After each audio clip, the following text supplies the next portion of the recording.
just that I need to have a roommate I don't want to bother.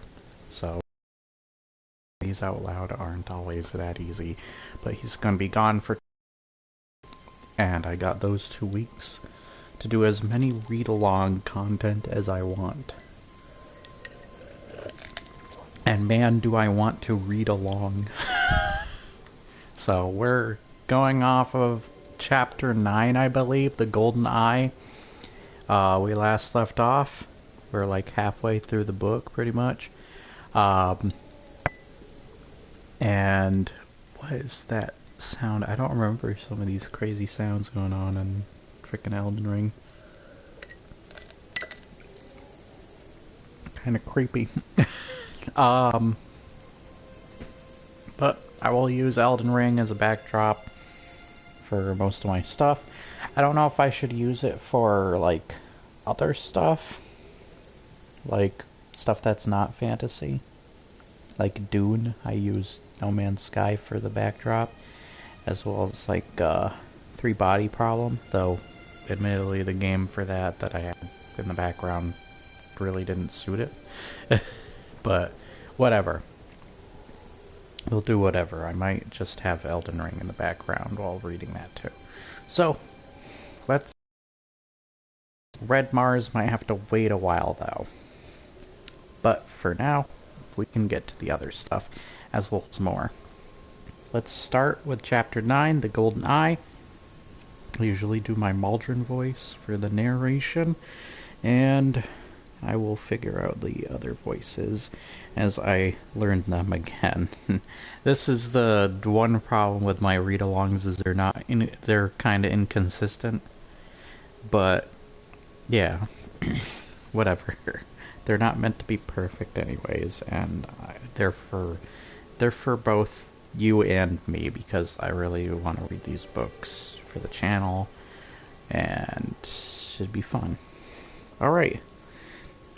Leaf crawled to his feet, terrified and leaderless. The Granius pack had fled. The Capricorn lay motionless in the dust. Only Barda, slow to get me, and Jasmine remained standing in the clearing. They staggered over to Leaf, and the three clung together for a moment, deeply shaken. "The dragon," whispered Jasmine. "At last." "It broke through the forest canopy and came." "It was the belt," Leaf said. His voice sounded hollow and strange to his ears. "The belt called to it." As he spoke, the topaz dragon was perched on the top of the next hill, like a bird on a tree. It was eating. Leaf shuddered. "Do you think it will come back?" Barda muttered. "Perhaps we should..." On the ground at their feet, the Capricorn stirred and moaned. Jasmine knelt down beside him. "We can do nothing until I have bandaged his wound," she said. "He has already lost much blood. It would be a pity if he died, since we nearly killed ourselves to save him." Calmly she inspected the injured hand. The little finger was just a ragged stump. Now once again bleeding freely, she pulled out her water flask and began to clean the wound. Leaf felt queasy and turned away. "He is a strange-looking being. What is he?" Jasmine asked in a low voice. "A Capricorn," said Barda. "The first I have seen with my own eyes, though I have met travelers who told of sighting small groups of them in the mountains of the east." "Are they wanderers, then?" Jasmine asked. Leaf wondered if she was trying to keep her mind from her gruesome task with these questions. Probably not. Jasmine was never squeamish. More likely she was trying not to think of the dragon. Still determinedly, he turned back to face her. He, too, preferred not to think of the dragon. The Capricorns are wanderers now, Barda said. Those who are left, but said that one lived in a rose-pink city called Capra, the most beautiful city in the east. The people of Broome claim that their city is built on Capra's ruins, but I do not know if that is true. I wonder why the Capricorns left their home, Jasmine said as she smeared ointment on the ghastly wound and quickly began to bandage it. Perhaps they were driven out by servants of the Shadow Lord, as the people of the city of the rats were, murmured Leaf. For what purpose? Jasmine tied the bandage firmly and sat back on her heels with a sigh. Who knows? Leaf said, his eyes on the dragon. We might as well ask why the Shadow Lord wanted the city of the rats to be abandoned. He could just as well have enslaved the people there as anywhere else. Barda shrugged. In any case, it is ancient history.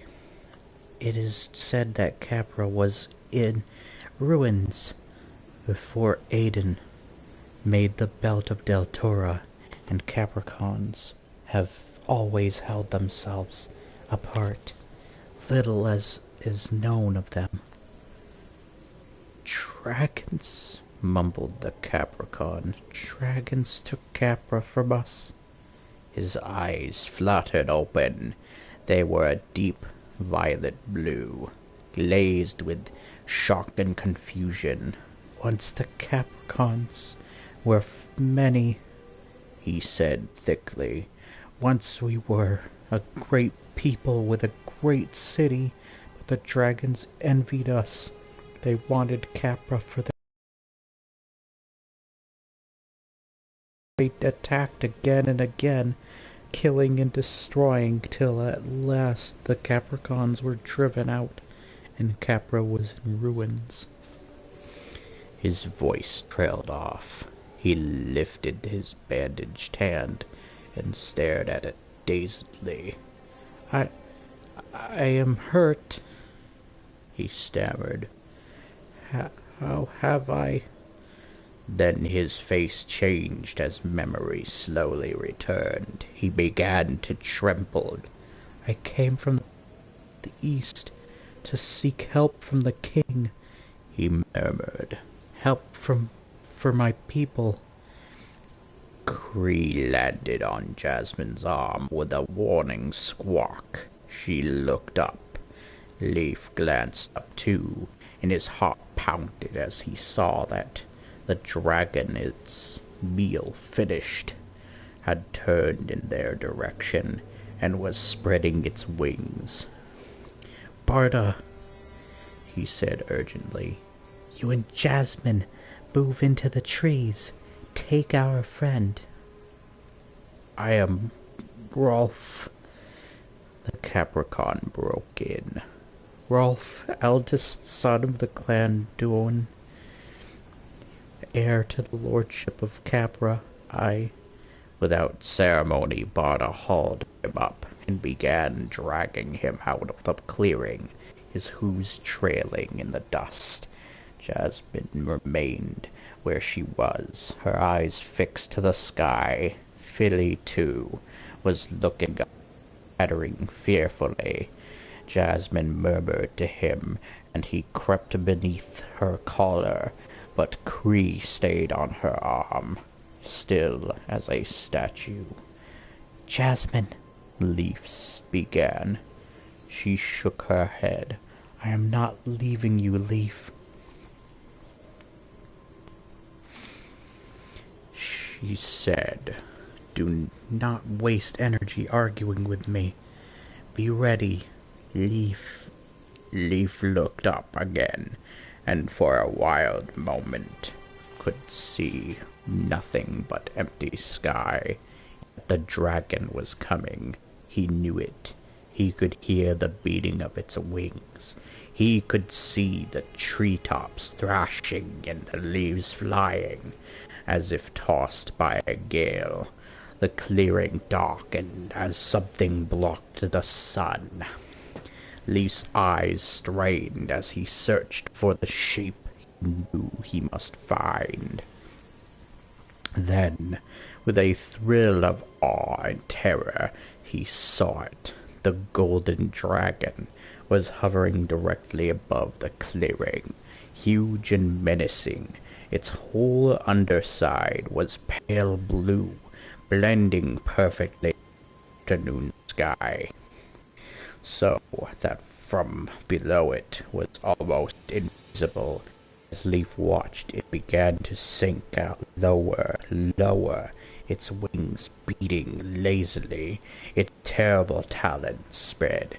The belt of Deltora seemed to throb in time to the wing beats. Leaf tore his eyes from the dragon and looked down. The topaz was gleaming like the sun. His head was spinning. Dimly he realized that he had been holding his breath. He forced himself to breathe out, take in more air. Dust was swirling around him.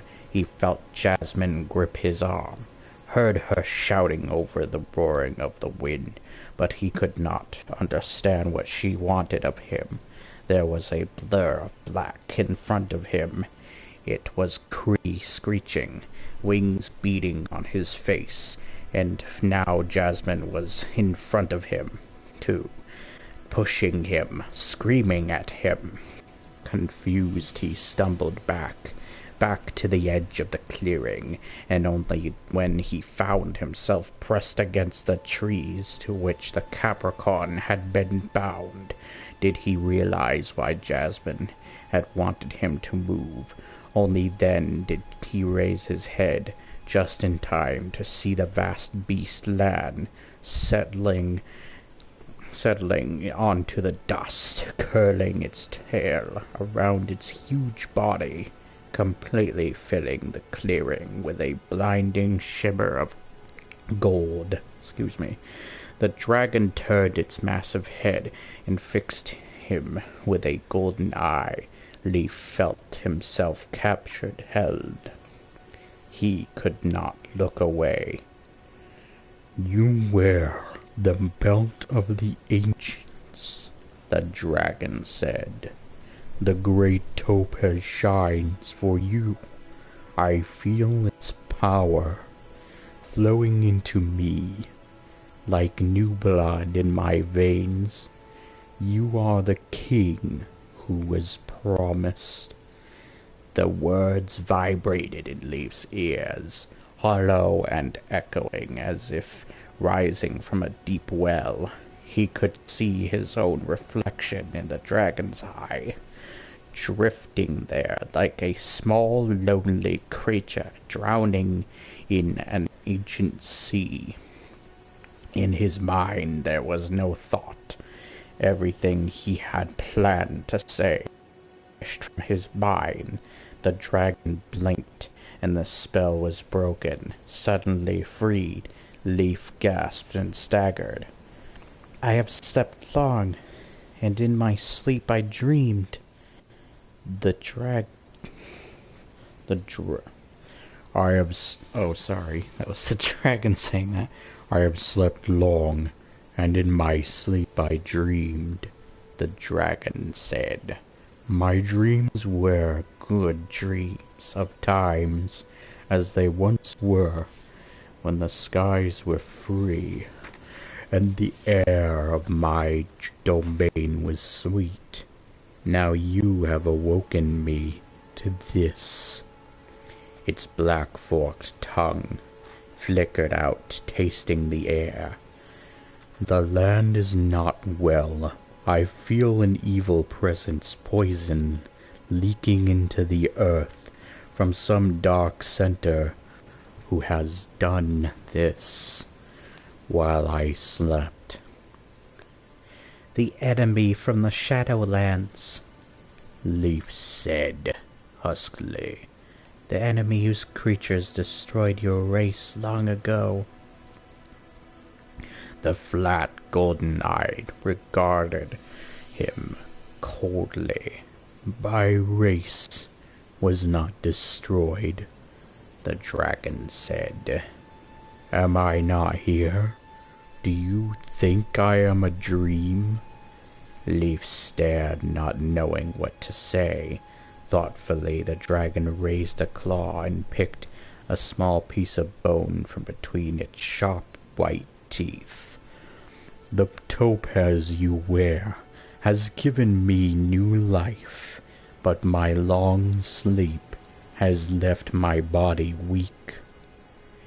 It said, one Granius has done little to satisfy my hunger, but when I have fed well and gathered strength, I will search out this evil thing that lies in my land, like a worm in a bud, and I will destroy it, if I can. Leaf's heart leaped. There is more than one, he said eagerly. Oh. He said eagerly. There are 4, called the 4 Sisters by the enemy, and we already know where one of them lies. It is on the east coast, in a place called Dragon's Nest. The dragon's eyes seemed to glaze. The east coast is the territory of the ruby, and not my concern, it said. The blood rushed to Leaf's face. But surely the whole of Deltora is your concern, he exclaimed, as it is mine. Oh wait, is this Leaf saying it? But surely the whole of Deltora is your concern. I freaking hate that they do that. That's freaking annoying. I can't tell who's freaking talking. He exclaimed, as it is mine. The dragon's terrible jaws gaped wide. Jasmine cried out in warning and reached for her dagger, but then it became clear that the beast was only yawning. The territory of the ruby is not my concern, it repeated at last. Even if I wished to enter it, I could not without breaking the oath I swore before I slept. And I cannot break my oath, for I swore it by my blood, and by my teeth, and by my young, as yet unborn, to the man called Dragon Friend. Hearing Leaf's cry of astonishment, it seemed to smile. Do you know of Dragon Friend? It asked. The one your people called the Dragon Lover.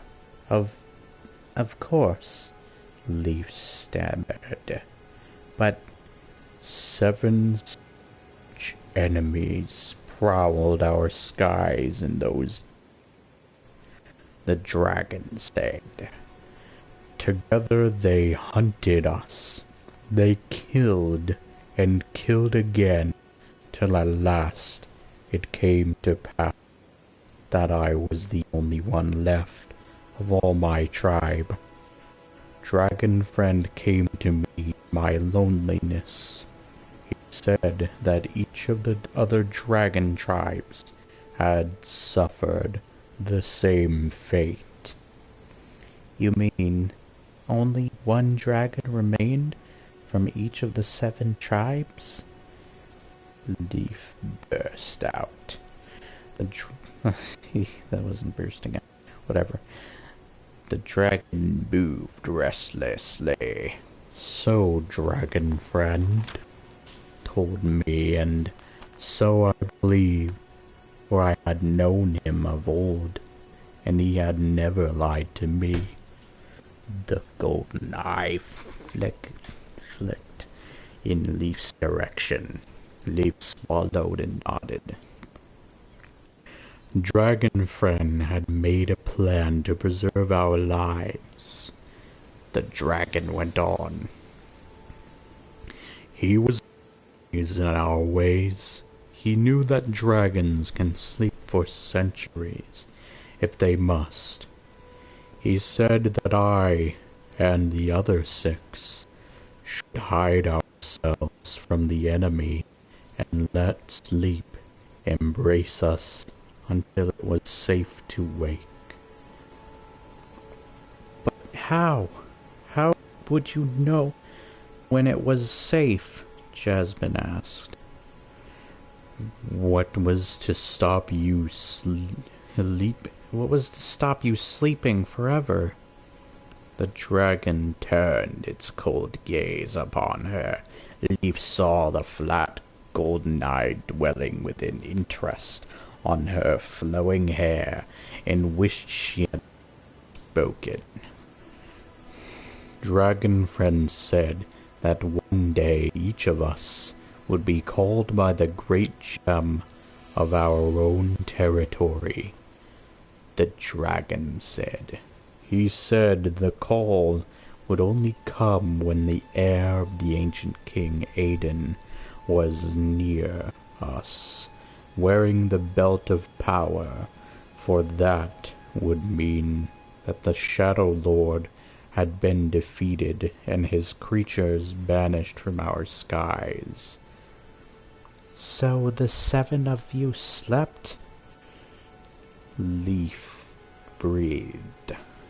And you each swore not to take advantage of another's sleep to invade its land? That is so, said the dragon, and I will not break my oath. If you wish to seek the to help you. But what if the ruby dragon cannot be found? But what if the ruby dragon could not be found? Sorry, wrong person again. Leaf asked desperately. What if it is unwilling or dead? Will you come to me then? The dragon closed its eyes. After a long moment it opened them again. If it cannot be found, or if it is unwilling, the oath to Dragon Friend must stand. If it is dead, then we shall see. Chapter 10. A Change of Planes. Or plans. I'm a dumbass. Planes is with an E.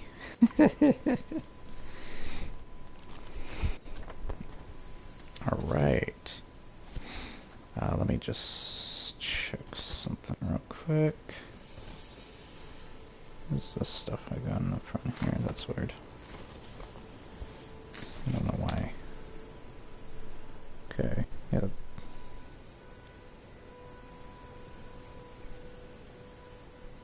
We have 9 more chapters. Neat. Excuse me. Alright. Night was falling by the time Leaf, Jasmine, and Bada half carried Rolf the Capricorn out of the Osmine foothills and back to their camp. Even on the plain, the howls of grayness being hunted by the ravenous dragon drifted on the air. The companions were not surprised to find the horses snorting and restless, and the gods huddled together over a huge fire, weapons and torches at the ready. From the shelter of the trees around the clearing, Rolf had caught a glimpse of the dragon. From that moment he had retreated into shocked silence. The pain from his wounded hand and the ghastly cries that had rung in their ears on their downward trek had made matters worse. Now his eyes were glassy. He continually, and his legs seemed to have lost the power to support him. He paid no attention at all to the curious stares of the gods as he was helped into the cap. "Put him by the fire," Jasmine said in a low voice. "I will make a brew to ease his pain." If it will make him sleep too, all the better," Bada muttered. "I do not want him babbling of dragons to the men. They are nervous enough as it is." The gods, mightily relieved to have their chief and their king back safely, and satisfied with Bada's mutterings of noisy wolves in the hills, settled to preparing their meal. The Capricorn drank half a cup of the herbal tea Jasmine held to his lips, and fell into an exhausted sleep. At last the sounds from the hills died away. "Our scaly friend seems to have decided it has eaten enough for one day," Bada said slowly, slumping down in front of the fire with his companions. "Oh, that's part. Our scaly friend seems to have decided it has eaten enough for one day. It is just too dark for it to see its prey," Jasmine said. "That beast did not look to me as if it would ever have enough of feasting." "What will happen then, when it has eaten all the grayness in the hills?" growled Bada. Leaf felt a chill, but shook his head determinedly. "Many gods," he said. "They had to plague proportions while the dragon slept. Perhaps, but who is to say?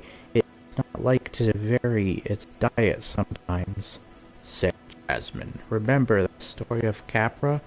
And I did not like the way it looked at me in the clearing. If you had not been present with the belt, I am sure it would have made short work of me. I think it only wanted your hair to line its nest," Leaf murmured. "What a strange story it told. I can still hardly believe it." "I would be pleased at least to have the chance to try," Bada said drily. "I was in the trees minding a trembling Capricorn while you spoke to the beast, and I heard nothing, but as we are here, and it is still up there, I gather it has refused to help us." "It is more complicated than that," Leaf said. He told the dragon's story, and Bada listened carefully, all the while playing with the little locked box he had picked up, leaving. "So Doran persuaded the last dragons to sleep," he said, when Leaf had finished. Then, traveling back to Dell, perhaps he began hearing whispers of the four sisters, but by then it was too late. The dragons would not awake, even for him. He sighed, turning the carved box over in his hands, pressing it here and there, trying to find the hidden lock that would open it. No wonder Doran's last note in the annuals was so desperate, he said. He must have felt that he had actually helped the enemy by removing the last barriers of it to his plan. Jasmine shrugged.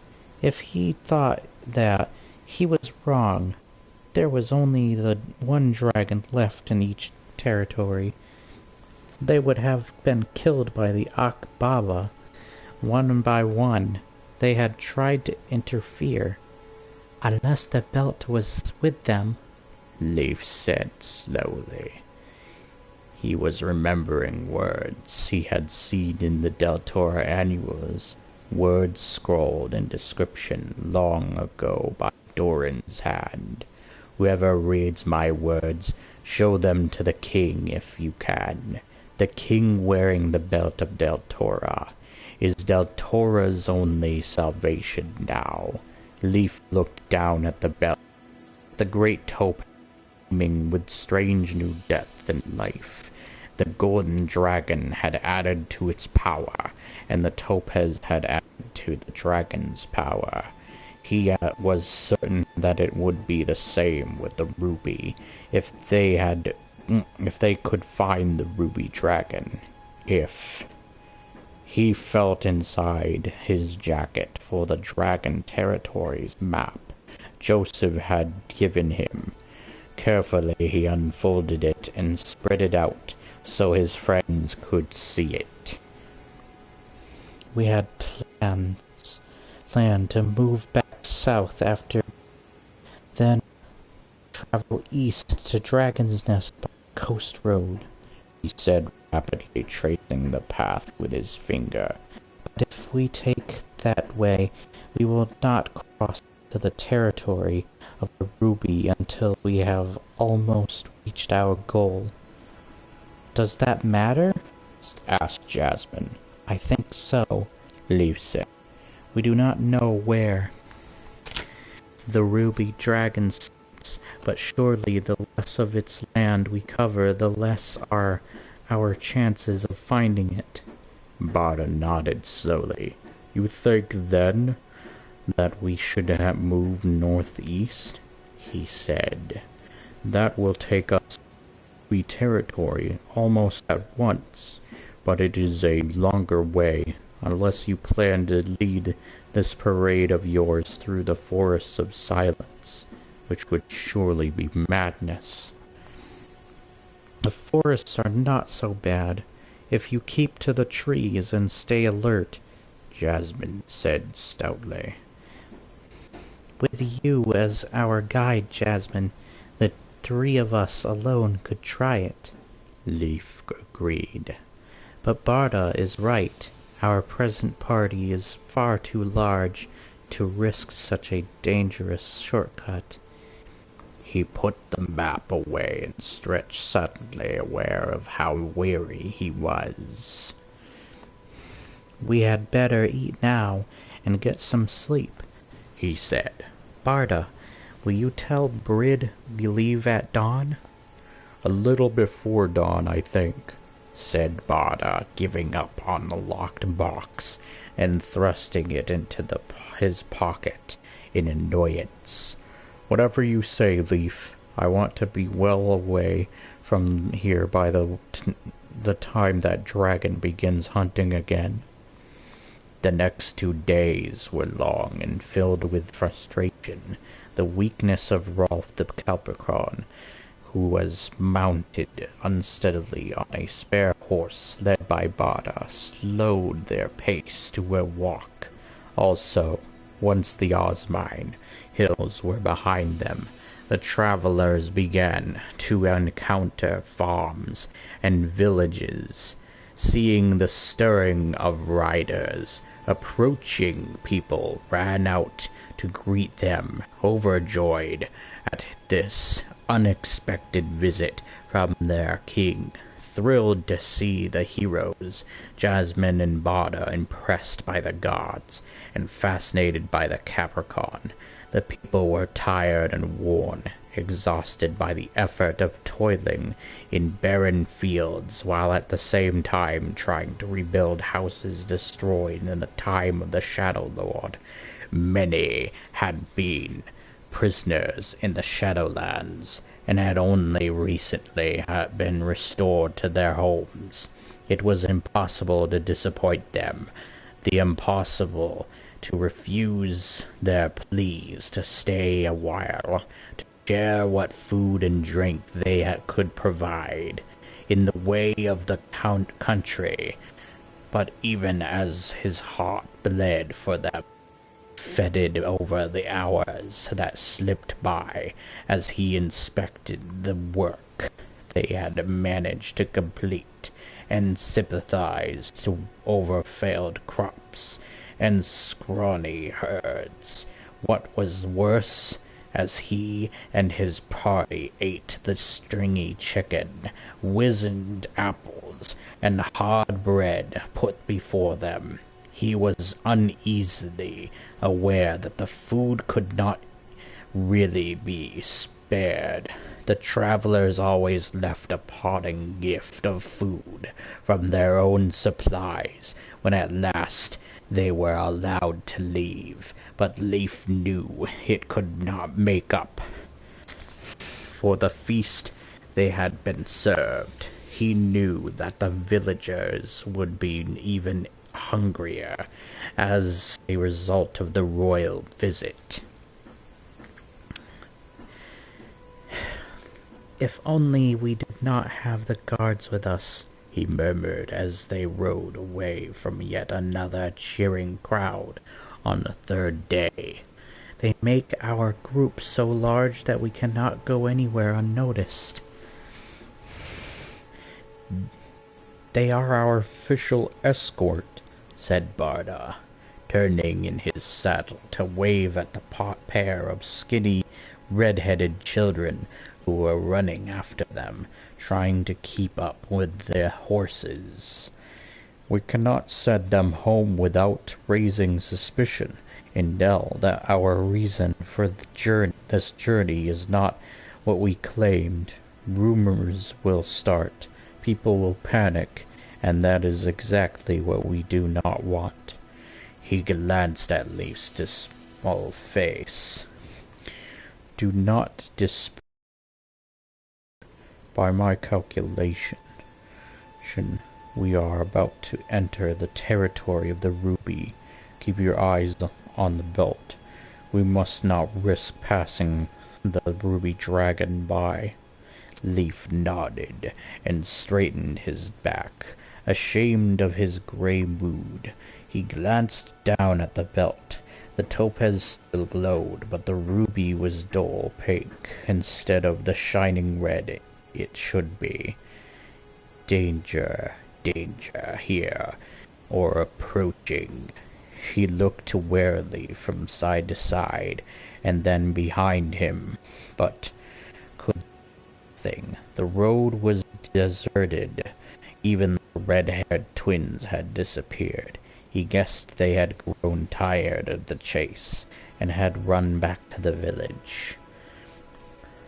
Another road crosses this one not far ahead, exclaimed Jasmine, standing up on her stirrups and shading her eyes. But there is a signpost. They reached the signpost not long afterwards. It was battered and faded, and bent forward, a little as though exhausted by long years of service. The end would gap the ring to Ringle, something like that. Ah, good, Ringle. Barda said with satisfaction. "It is on our way. I thought it may be marked. It is quite a large town, or used to be." "Another town? At this rate we'll never reach Dragon's Nest," Jasmine muttered as they turned their horses' heads to the right and plodded on.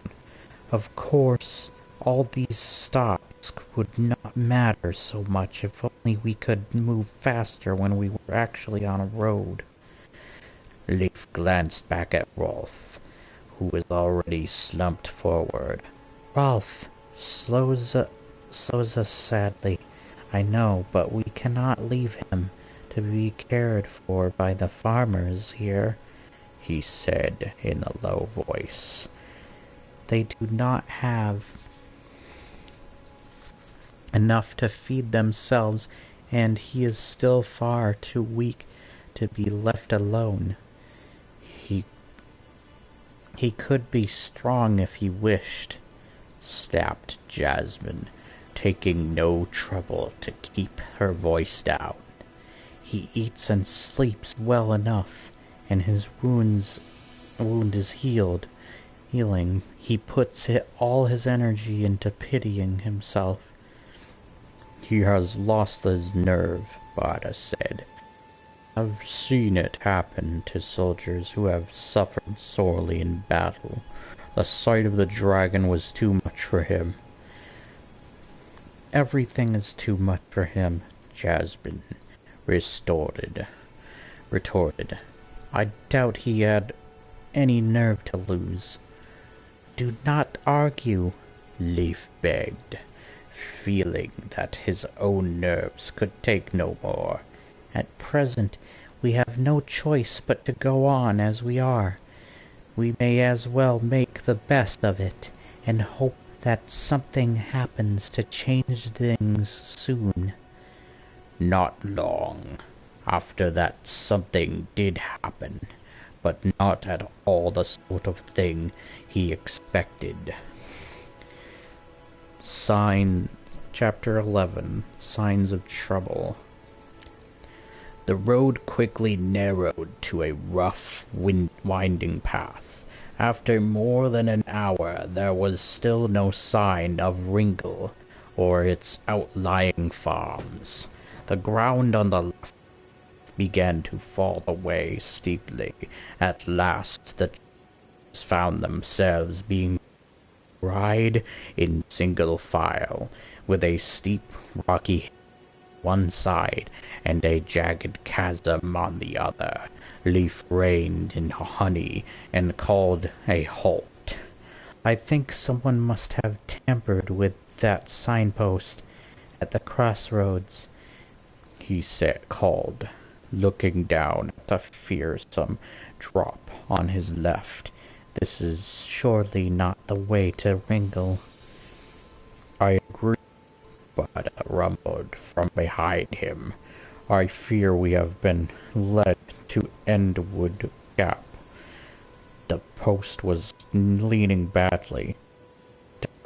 No doubt it was loosened when it was turned around."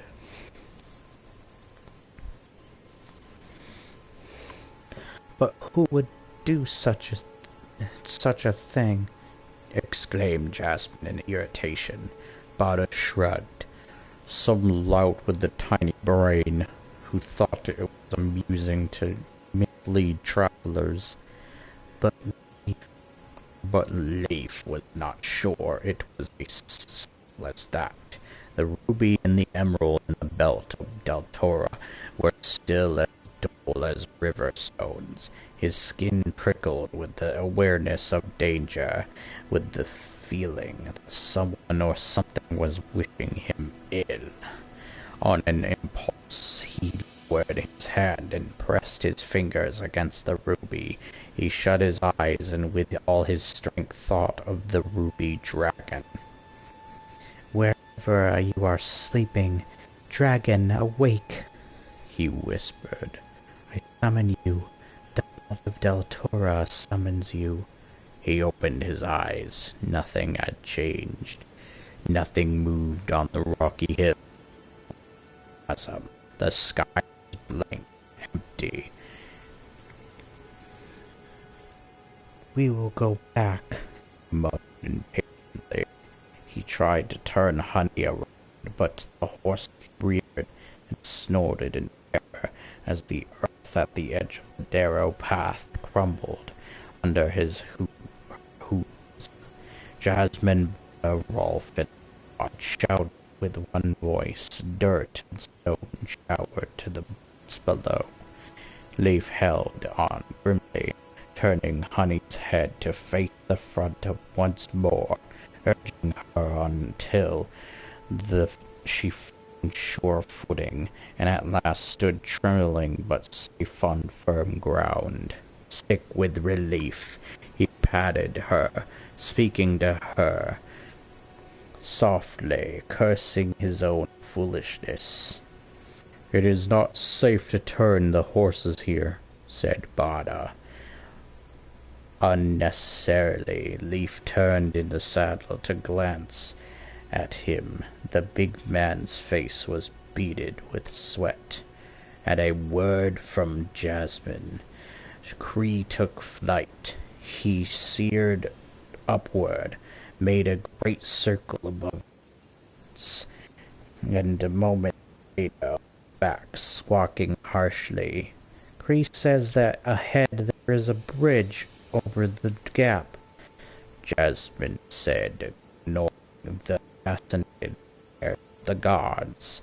The straggling group moved on again. Sure enough, just around the next bend, where the gap narrowed, a little rickety wooden bridge straddled the sickening drop. A roughly painted sign stood beside it. "Angel Bridge. Cross gap here if you value your life. Attention. Last crossing before Forest of Silence."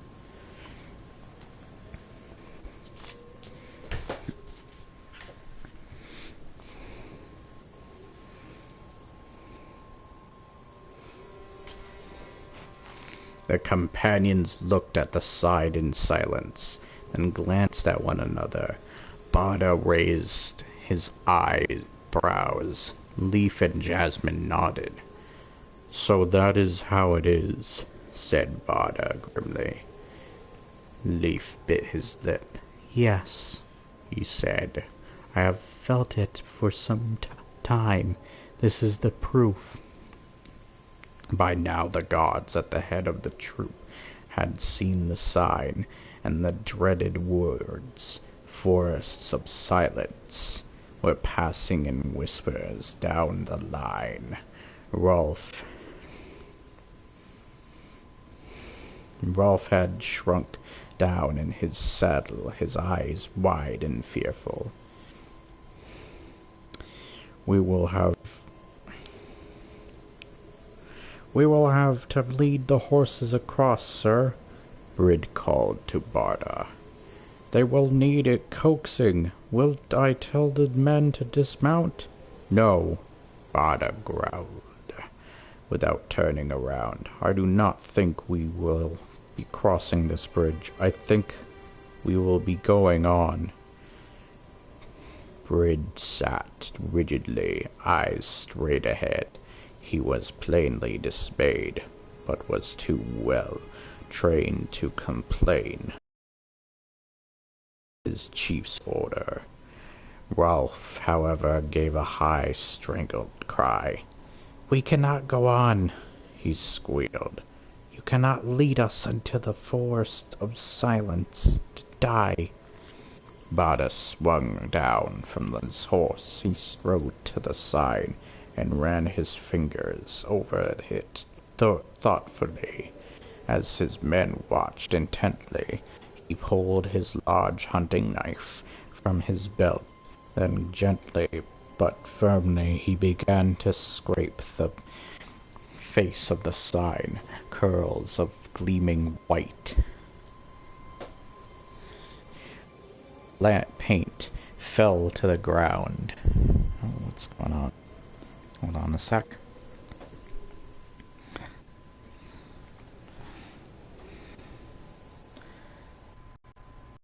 What's going on?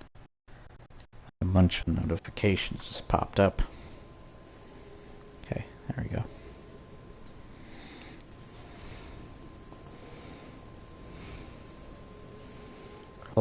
Yeah, okay. As he worked, and when he stood aside, the guards gasped.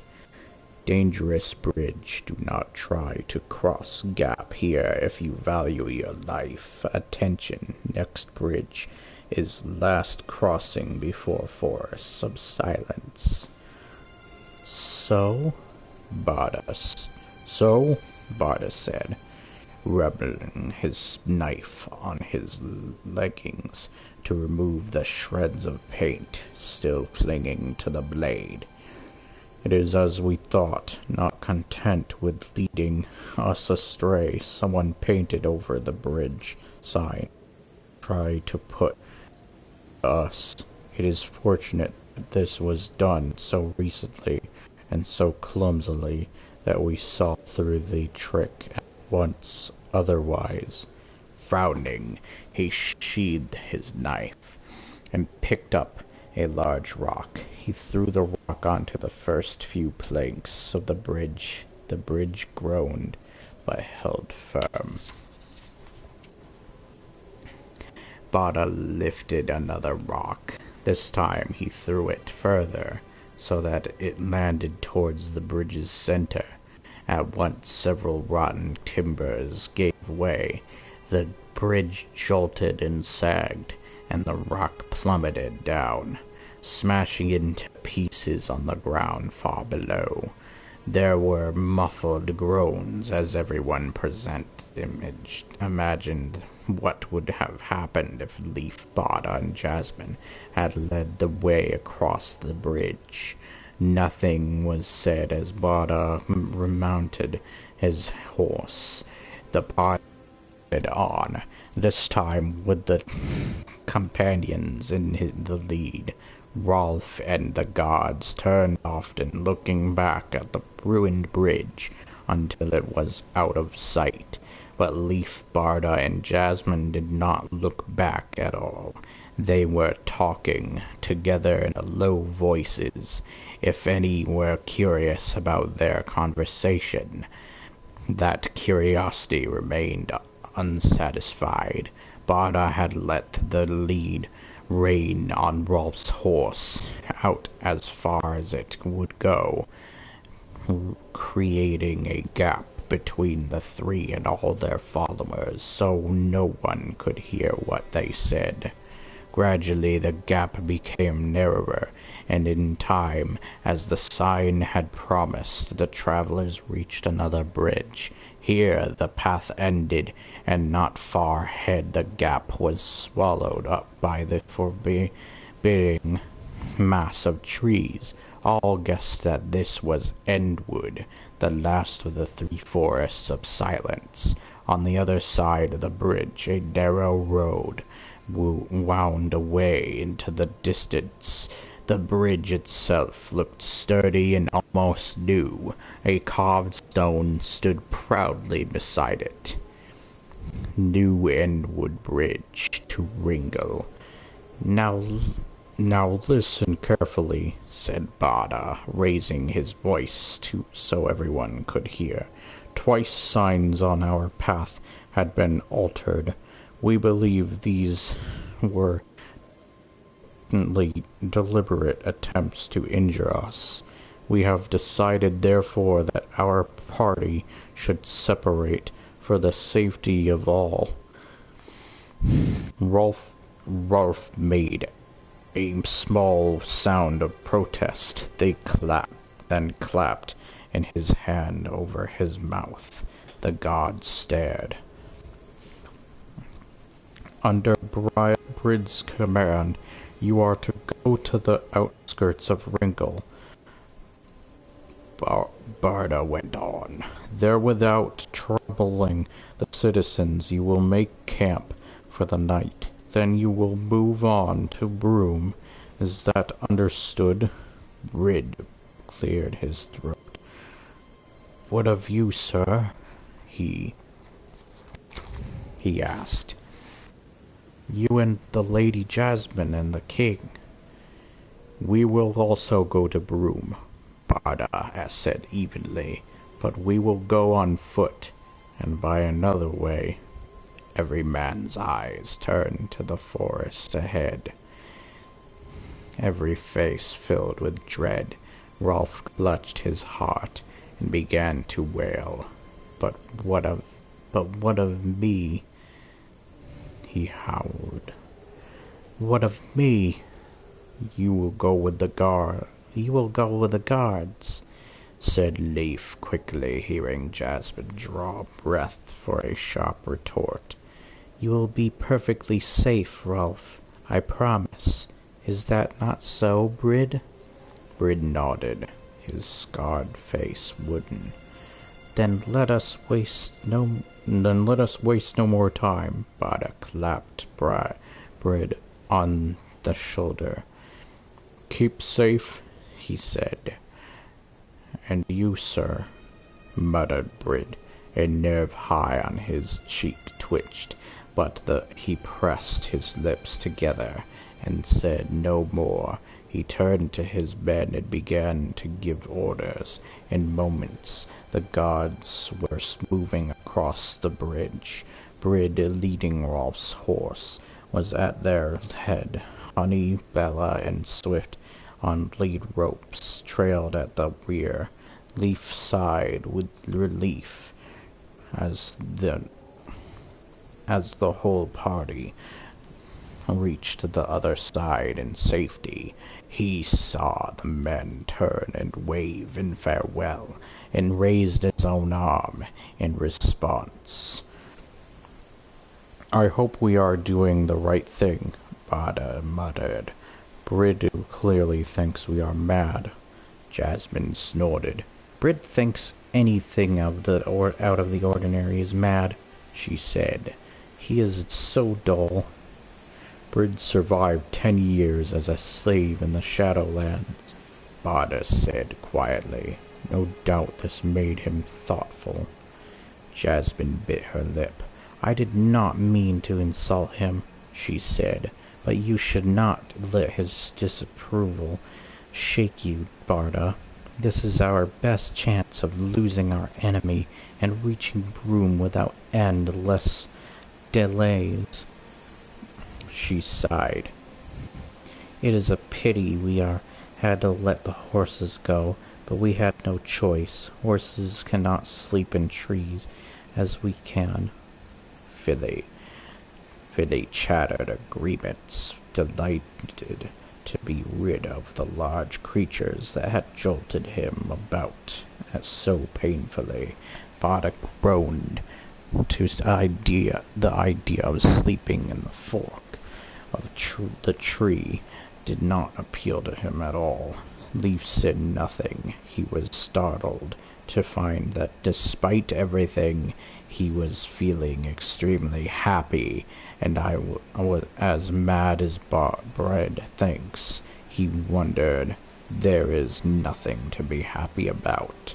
But he was happy. Yes, he was worried. But what had passed? Yes, he knew that danger lay ahead. But as for the present, why?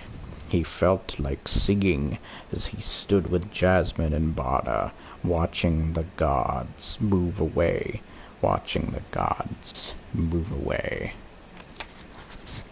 And that, he thought suddenly, must be the answer.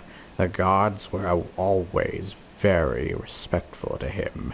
They regarded him with awe, but this did not please him. Instead, it made him feel like a fraud. It made him terribly aware of just how young he was in comparison to them, and it made him feel that he had to act like a king at all times, so he wouldn't shock or disappoint them.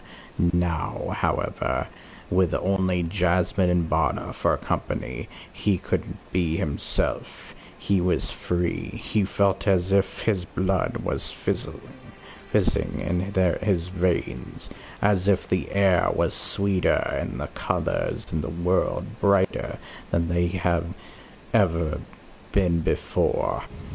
"Come on!" he shouted, and began running towards the forest. Chapter 12. Endwood. Alright. So, hold on. I might stop there. Okay. I think we have less than 80 pages to go. So we're on chapter 12. And I will remember that. Or I can find a bookmark. There we go. This'll work. There. And to put it in. Alright. We got a bit done today. Look at all those freaking glowing like little it's on the screen. I hope you guys enjoyed nonetheless. I'll probably use Elden Ring for most of the backgrounds of like fantasy stuff, but I might use it for other stuff too. If I read if I read a horror novel, like,